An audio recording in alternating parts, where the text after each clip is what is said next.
섬김의 일로 화합을 이룬 바울의 사역이라는 제목으로 나누겠습니다. 3차 전도 여행을 마치고 돌아오는 길에 바울은 여러 교회를 들렀습니다. 그 들렀던 교회들마다 성령의 감동으로 바울에게 예루살렘으로 올라가지 마라 라고 권면을 합니다. 그럼에도 불구하고 바울은 그 권면을 뒤로 하고 예루살렘으로 올라갑니다. 한 사람의 권유가 아니라 온 교회가 성령의 감동으로 예루살렘에 올라가지 말라라고 권했습니다. 그럼에도 불구하고 바울은 예루살렘으로 올라갔습니다. 분명히 바울에게는 어떤 이유가 있었을 겁니다. 왜 그렇게 성령의 권함이 분명한데, 성령의 감동이 분명한데도 불구하고 바울은 예루살렘으로 올라가야만 했을까? 개인적인 욕심이었을까? 아니면 사역에 대한 고집이었을까? 분명한 이유가 있을 겁니다. 바울이 이렇게 3차 전도여행을 마치고 나서 예루살렘으로 올라간 이유에 대해서 성경에서 몇 가지 근거를 찾을 수 있는데, 로마서 15장에 잘 나타나 있습니다. 로마서 15장 25절과 26절 함께 읽어보겠습니다. 시작. 그러나 이제는 내가 성도를 섬기는 일로 예루살렘에 가노니 이는 마게도냐와 아가야 사람들이 예루살렘 성도 중 가난한 자들을 위하여 기쁘게 얼마를 연보하였음이라. 예루살렘에 올라가야 되는 이유, 내가 성도를 섬기는 일이 있다.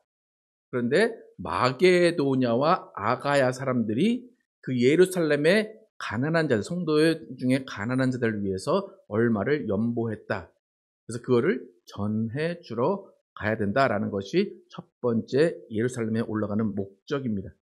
이때 예루살렘은 10년 안에 2번의 흉년이 있었기 때문에 가난한 자들에게 구제가 필요했고 가난한 자들에게 식량이 필요했습니다.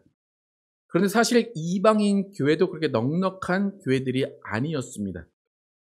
마게도냐 지역에 있는 교회들은 그 성도들이 다 가난한 자들이 많았기 때문에 본인들도 어려움에도 불구하고 예루살렘 교회의 가난한 성도들을 위해서 연보했다라고 기록이 되어 있습니다. 고린도후서 8장 1절과 2절 함께 읽겠습니다. 시작. 형제들아, 하나님께서 마게도냐 교회들에게 주신 은혜를 우리가 너희에게 알리노니 환난의 많은 시련 가운데서 그들의 넘치는 기쁨과 극심한 가난이 그들의 풍성한 연보를 넘치도록 하게 하였느니라.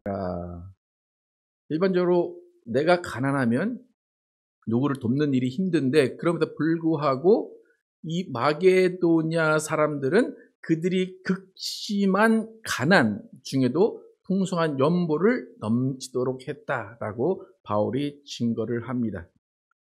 그리고 아가야 지역에, 만약에 마게도냐는 그렇게 극심한 가난에도 불구하고 풍성한 연보를 했다고 하고, 아가야 지역에는 고린도 교회는 이 예루살렘 가난한 자들에게 연보하기 위해서 1년 동안 그 연보를 모았다. 그렇게 기록이 되어 있습니다. 여기서 이제 연보라고 하는데, 연보라는 말 우리가 많이 쓰진 않죠. 연보라는 것이 한자어인데, 연이라는 것은 버린다는 거예요. 버릴 연이에요. 그리고 보는 돕는다. 어떤 의미로 쓰이는 겁니까? 연보? 내 것을 버린다는 거니까 받지 않을 것을 예상하고 받지 못할 것을 예상하고 도운다는 것이 연보입니다. 그러니까 도네이션 해보셨죠? 그죠? 도네이션 혹시 리펀이나 리턴 받으신 적 있으십니까? 네. 도네이션은 그냥 하는 거예요. 그거랑 똑같이 연보라는 의미가 도네이션, 컨트리뷰션입니다. 2주 전에 설교에서 교회의 힘은 말씀과 구제라고 말씀을 드렸습니다. 그래서 교회의 할 일은 뭐냐면, 내가 성령으로 말씀에 충만한 가운데 그 가운데 구제에 힘쓰고 그 가운데 연보를 통해 가난한 자들을 돕는 것이 교회의 일입니다.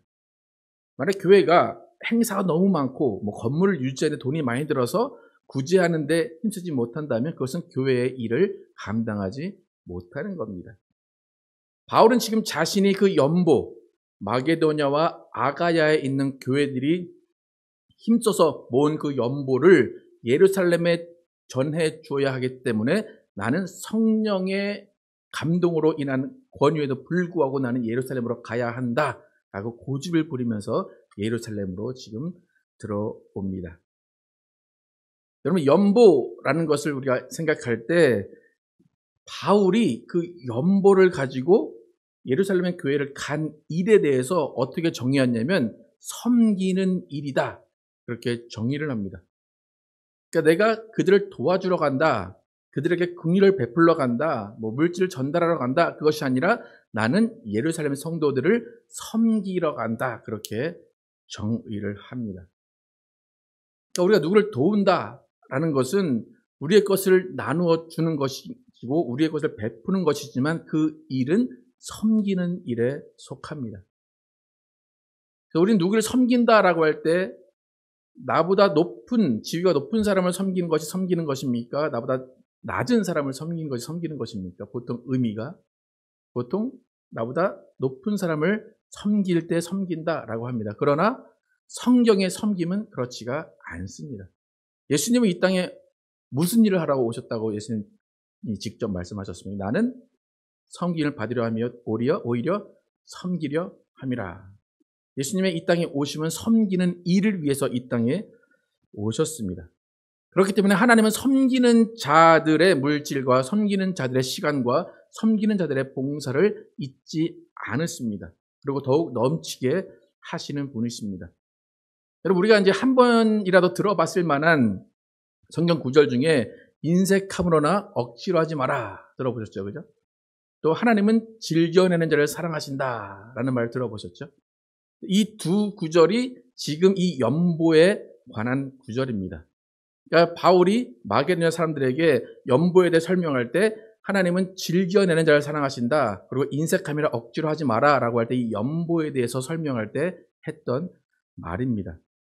그러니까 이 연보는 헌금하고는 좀 다른 차원입니다. 헌금은 우리가 하나님께 드린다라고 생각을 하지만 이 연보는 가난한 자들, 또 없는 자들에게 주는 것을 연보라고 합니다. 이 가난한 자들에게 주는 것, 이 연보를 하나님이 즐겨내는 자를 사랑하신다라는 거예요. 그리고 하나님이 사랑하신다는 것은 특별한 관심을 받는다는 겁니다. 그렇기 때문에 여러분의 가정이 또 여러분이 물질로 누구에게 연보를 한다면 하나님은 그 사람을 특별히 주목하신다는 겁니다. 여러분, 헌금 얘기가 아닙니다. 혹시 오해하지 마십시오. 헌금도 하나님이 특별히 많이 내는 자를 사랑하시겠지만 하나님이 즐겨내는 자를 사랑하신다는 것은 연보에 관한 말씀입니다. 이웃을 돕는 연보는 물질의 이야기가 아니라 하나님의 사랑에 관한 이야기입니다. 인색함이나 억지로가 아니라 나의 진심을 보이는 것을 연보라고 합니다. 특히 교회에서 연보의 대상은 고아와 과부에 해당이 됩니다. 우리 하이츠교회 여러분의 가정 또 여러분 개인은 연보를 통한 구제와 섬김이 넘치기를 예수의 이름으로 축복합니다. 가난한 자를 섬기는 구제를 통해서 하나님의 사랑을 받으시기를 예수 이름으로 축복합니다. 이렇게 유럽의 교회들이 모은 연보를 예루살렘 교회에 가져가는 것이 바울이 예루살렘에 올라가야 하는 첫 번째 이유였습니다. 두 번째 이유는 뭐냐면 로마서 15장 30절에 32절에서 알 수 있는데 예루살렘에서 어떤 일이 있을 것을 알고 있습니다. 그래서 그 일을 해결해야 하기 때문에 바울은 예루살렘에 올라가야 한다고 고집을 부렸던 겁니다. 로마서 15장 30절에서 32절 함께 읽어보겠습니다. 시작. 형제들아, 내가 우리 주 예수 그리스도와 성령의 사랑으로 말미암아 너희를 권하노니 너희 기도에 나와 힘을 같이 하여 나를 위하여 하나님께 빌어 나로 유대에서 순종하지 아니하는 자들로부터 건짐을 받게 하고 또 예루살렘에 대하여 내가 섬기는 일을 성도들이 받을 만하게 하고 나로 하나님의 뜻을 따라 기쁨으로 너희에게 나아가 너희와 함께 편히 쉬게 하라. 예루살렘으로 올라가는데 나에게 기도 제목이 두 개 있다. 기도 제목 두 개가 뭐냐면 나로 유대에서 순종하지 아니하는 자들로부터 건짐을 받게 해달라. 또 두 번째는 아까 전에 얘기했던 예루살렘에 대하여 내가 섬기는 일을 성도들이 받을 만하게 하도록 기도해달라. 그렇게 두 가지의 기도 제목을 요청을 합니다. 첫 번째는 이미 우리가 봤죠. 예루살렘에 섬기는 일을 위하여 올라가는 것이 목적이었다면, 두 번째는 유대에서 순종하지 아니하는 자들의 그 위험이나 그런 협박으로부터 건짐을 받는 그 일이 있다라는 것입니다. 바울은 지금 예루살렘으로 갈 때 그의 자세, 그의 마음은 섬김의 마음이고 섬김의 자세입니다. 그러니까 유대인들을 대할 때도 그는 섬김의 자세로 대합니다. 근데 잘 보시면 나로 유대에서 순종하지 아니하는 자들로부터 건짐을 받게 해달라.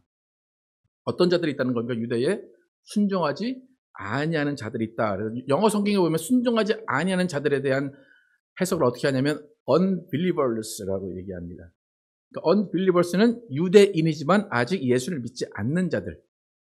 또 하나는 예수를 믿는다고 하지만 예수를 믿지만 여전히 율법을 쫓아 살려고 하는 사람들까지도 포함이 되어 있습니다. 지금까지의 바울의 전도 여행을 보면 계속해서 바울을 쫓아다니고 때리고 힘들게 한 사람들은 누구였습니까? 어떤 사람들이 바울을 그렇게 힘들게 하고 쫓아다녔습니까? 이방인이었습니까? 유대인이었습니까? 유대인이었습니다. 그죠? 유대인들이 계속해서 쫓아내고 때리고 계속해서 못살게 굴었습니다. 각 회당마다 충돌이 있었고 회당에서 나와도 다음 동네까지 계속 따라왔던 사람들이 유대인입니다. 같은 민족이라고 할지라도 이 정도 되면 여러분 좀 어떻겠습니까? 좀 진절머리 나지 않겠습니까? 아, 유대인, 내가 유대인이지만 저 유대인들 보고 싶지 않아. 그러지 않았을까요? 근데 바울은 지금 예루살렘으로 올라가는 이유가 유대인을 섬기러 가고 유대인들 중에 불순종하는 자들을 위해서 간다라고 이야기합니다. 그러니까 자기를 미워하고 자기를 학대하고 자기를 죽이려고 하는 사람들과의 관계를 회복하기 위해서 지금 바울은 예루살렘으로 올라갑니다. 바울은 이렇게 예루살렘을 올라갈 때 자신의 정체성을 이미 알고 있을 거예요. 바울은 유대인입니다. 또 자신의 정통성이 어떻게 이루어져야 하는지도 잘 알고 있습니다. 바울은 지금 교회들마다 다니면서 율법을 가르치지 않습니다. 이미 예루살렘 사람들에게 소문이 났어요. 율법 지키지 말라고 하고 할례도 받지 말라고 한다. 바울이 그렇게 한다. 그러니까 우리는 그를 죽여야 한다. 라고 유대인들이 계속해서 이야기를 합니다. 비록 이방인 교회를 섬기는 바울이지만 바울이 유대교를 무시한다면 자신의 뿌리를 잃어버리는 것입니다. 예수님을 우리는 나사렛 예수라고 부릅니다. 그러니까 나사렛, 유대를 잃어버리면 바울의 정체성도 없어지는 겁니다. 여러분, 우리 기독교, 지금 예수를 믿는 예수교, 우리 기독교는 어디로부터 나왔습니까? 기독교의 바로 저는 천주교죠. 천주교의 바로 저는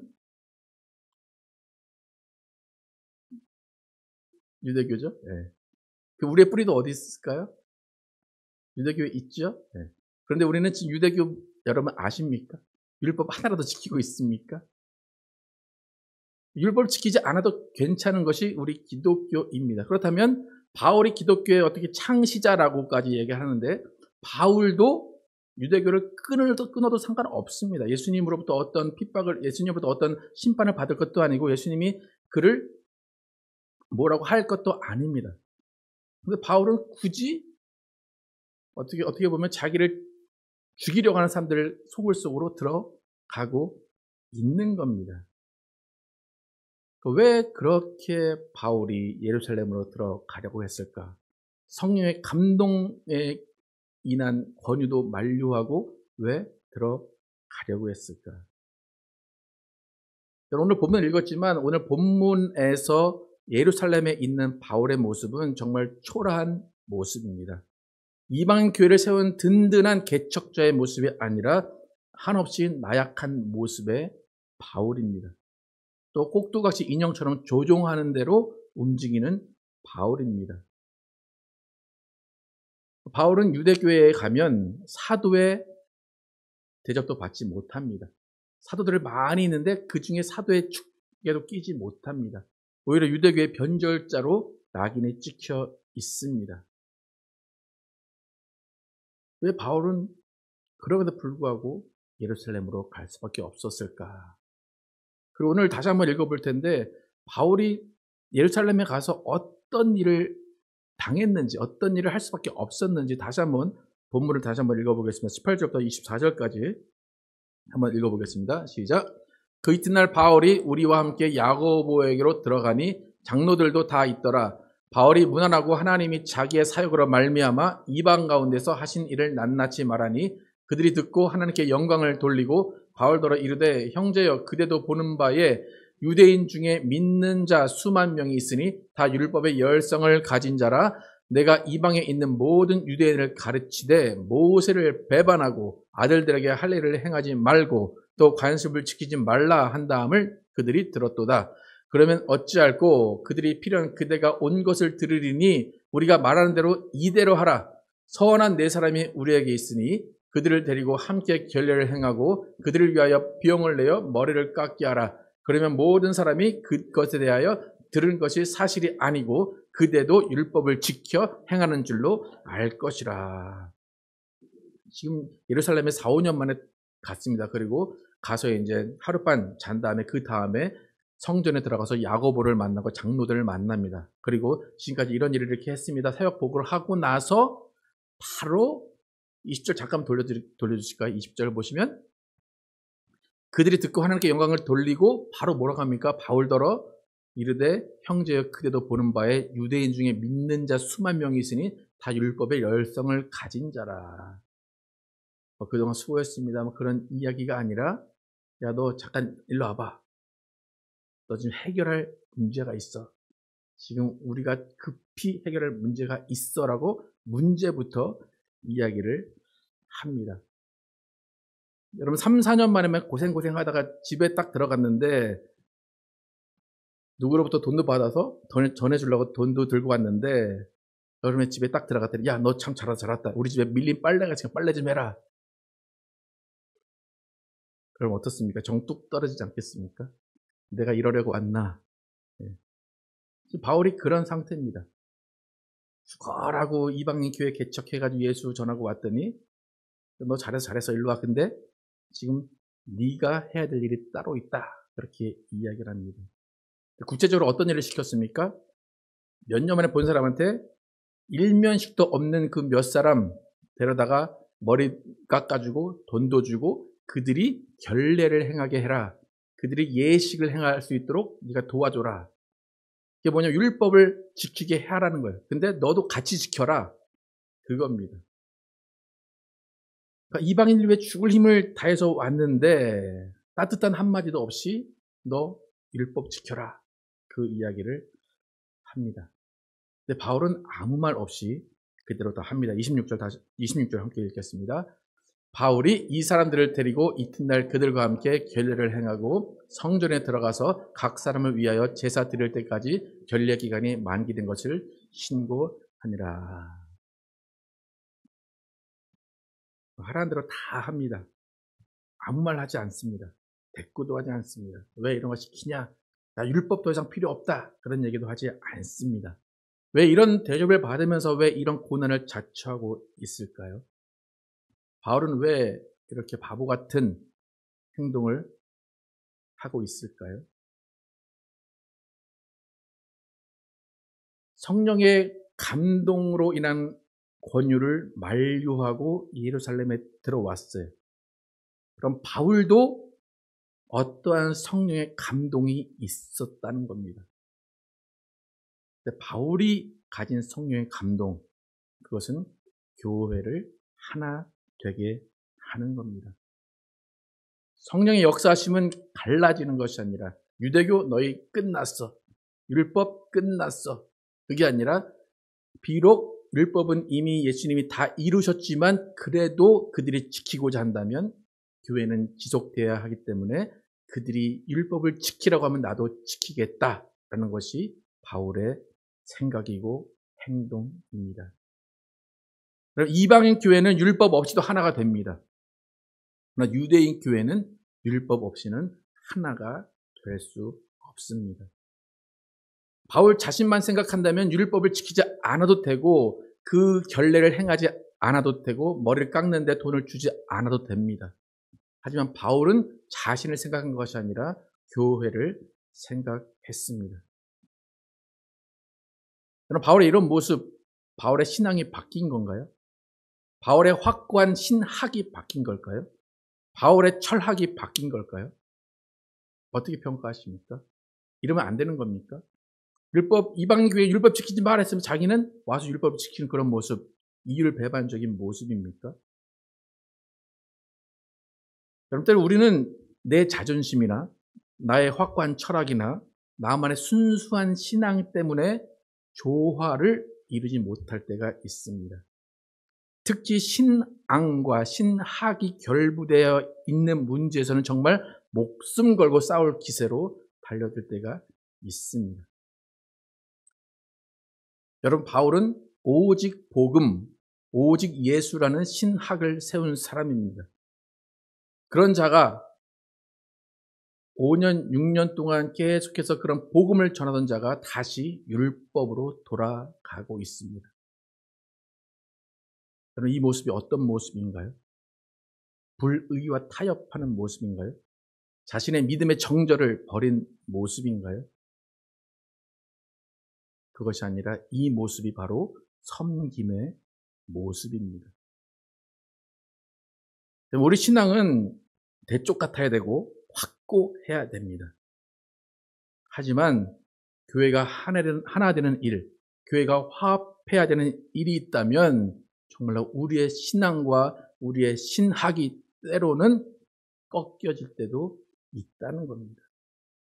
우리가 정한 나의 기준, 나의 신앙의 기준에서 벗어나는 일도 때로는 교회의 화합과 교회의 조화를 위해서 해야 될 때도 있다는 겁니다. 그것은 나만의 신앙, 나만의 삶이 아니라 우리의 삶, 우리의 신앙을 해야 되기 때문입니다. 고린도전서 10장 23절에서 24절, 26절까지 함께 읽겠습니다. 시작. 모든 것이 가하나 모든 것이 유익한 것은 아니요. 모든 것이 가하나 모든 것이 덕을 세우는 것은 아니니 누구든지 자기의 유익을 구하지 말고 남의 유익을 구하라. 무릇 시장에서 파는 것은 양심을 위하여 묻지 말고 먹으라. 이는 땅과 거기 충만한 것이 주의 것임이라. 여러분의 신앙 좋고 여러분의 신앙 다 확고하고 하지 말아야 될 것, 해야 될 것 다 압니다. 하지만 그러니까 지금 이게 어떤 예를 든 본문입니까? 왜 시장에서 파는 것을 먹지 말라고 했었을까요? 근데 왜 바울은 먹으라고 그럴까요? 시장에서 파는 게 왜 먹으면 안 될까요? 네. 그러니까 하나님 앞에서 깨끗한 것을 먹어야 되는데 이 시장에서 파는 것들이 제사상에 올라갔다 온 것일 수 있기 때문에 먹지 말라 그런 거예요. 근데 바울은 먹으래요, 먹지 말래요? 왜 먹으래요? 누구의 유익을 위해서? 남의 유익을 위해서.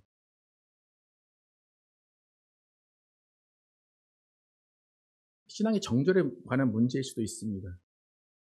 여러분, 아직도 제사를 지내는 집안이 있을 겁니다. 그러면 제사를 지내는 집안에서 제사 음식을 줍니다. 저도 한 초등학교, 거의 중학교 때까지 제사를 드렸기 때문에 제사 드리는 음식은 아예 안 먹었거든요. 성경에 먹지 말라고 나왔기 때문에 안 먹었어요. 먹지 말아야 돼요. 그죠? 네. 근데 만약에 제사 음식을 먹지 않는 그것 때문에 예수 믿지 않는 자가 공격을 해서 가정이 파탄이 날 정도다. 그럼 끝까지 안 먹어야 되죠. 그죠? 신앙의 정절을 지켜야죠. 끝까지 안 먹어야죠. 저는 끝까지 안 먹었는데. 끝까지 안 먹는 게 맞아요. 맞습니다. 그런데 때로는 그 사람이 그 일로 인해서 구원받지 못할 것, 예수를 난 너 때문에 예수 안 믿어 라는 말이 나올 것 같으면 그냥 먹으라는 겁니다.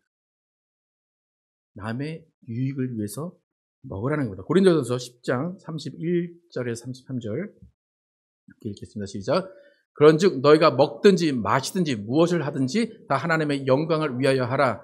유대인에게나 헬라인에게나 하나님의 교회에나 거치는 자가 되지 말고 나와 같이 모든 일에 모든 사람을 기쁘게 하여 자신의 유익을 구하지 아니하고 많은 사람의 유익을 구하여 그들로 구원을 받게 하라. 그럼 내 한 사람의 신앙 지키는 것 중요합니다. 그러나 그것보다 다른 사람 구원하는 게 더 나은 것입니다. 내 유익이라는 것은 뭡니까? 나 이 말씀 지켰어. 나 뿌듯함입니다. 하나님 앞에 자랑스러운 겁니다. 하나님은 그 자랑스러운 그 뿌듯함 잘했다 칭찬하는 것이 아니라 너 왜 그랬냐? 야, 만물이 다 내 것인데 너 그것 하나 먹는다고 너 어떻게 달라지냐? 남의 유익, 다른 사람을 구원할 것, 그것을 위해서 너는 살아라 라고 말씀하시는 겁니다. 여러분, 우리는 사상과 철학을 위해 사는 사람이 아닙니다. 우리는 예수님의 몸된 교회의 조화를 위해서, 화합을 위해서 사는 겁니다. 여러분, 여러분의 확고한 신앙, 여러분 확고한 어떤 철학 있습니다. 하지만 그것 때문에 교회에서 화합이 안 되고 교회에서 갈라지고 교회에서 갈등이 일어난다면 여러분이 가진 철학, 여러분의 신앙, 신학은 아무것도 아닙니다. 우리는 우리의 개인적인 신앙 분명히 지켜야 하지만 교회 안에서 또 예수님이 원하시는 전체 복음에 포함되는 그 전체 범위 안에서 우리가 어떻게 해야 하는지를 분명히 생각해야 됩니다. 지금 바울의 모습, 유대인 앞에서 한없이 구부러진 모습입니다. 한없이 엎드려진 모습입니다. 한없이 그냥 시키는 대로 하는 꼭두가시 같은 모습입니다. 그 모습이 섬김의 모습입니다. 섬김은 나를 자랑하는 것이 아니라 나를 없애는 겁니다. 나의 유연한 삶의 방식을 드러내는 것이 섬김입니다. 여러분, 바울의 이 섬김의 모습을 통해서 우리의 삶이 어떠한 섬김의 모습으로 나가야 하는지를 깨닫기를 축복합니다. 성령의 역사는 하나 되게 하시는 일이다 라고 하면 성령의 역사는 하나 되는 것이기 때문에 나의 기준에 맞춰라가 아니라 우리가 누구의 기준에 맞춰야 됩니까? 믿지 않는 자들의 기준에 때로는 맞춰야 될 때가 있다는 겁니다. 그들이 믿음이 성장하면 우리와 같이 할 것이지만 그 전에는 그들에게 맞춰줄 필요도 있다는 겁니다. 우리는 구원에 이르게 하는 일을 우리가 감당해야 됩니다. 그래서 우리 모두는 섬김의 일을 통해서 공동체의 화합과 조화를 이루어내는 여러분과 제가 되기를 예수의 이름으로 축복합니다.